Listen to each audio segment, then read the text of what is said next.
માંડવી નગરમાં ગણેશ વિસર્જનના દિવસે ગણેશ ભક્તોએ અષ્ટભીની આંખે વિઘ્નહર્તા ડોંડાળા દેવને કૃત્રિમ તળાવમાં વિસર્જિત કર્યા હતા.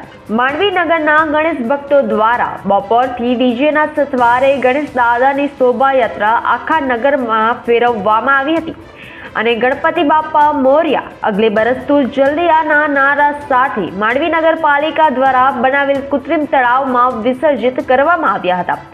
માંડવીનગરના હોળી ચકલા શેતાન ફળિયા અંબાજી રોડ માછીવાડ સુભાષ ચોક માંડવી રામજી મંદિર શ્રી શક્તિ ગણેશ મંડળ માંડવી જેપી નગર તેમજ વિવિધ ગણપતિઓને કૃત્રિમ તળાવમાં વિસર્જિત કર્યા હતા.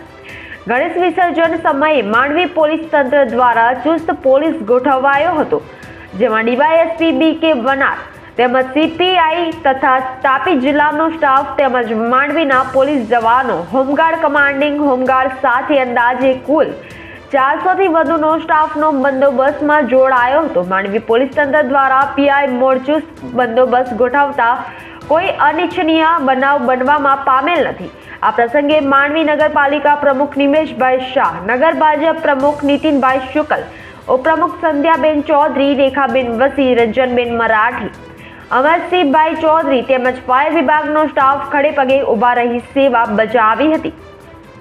Bureau report, RMG news, Mandvi.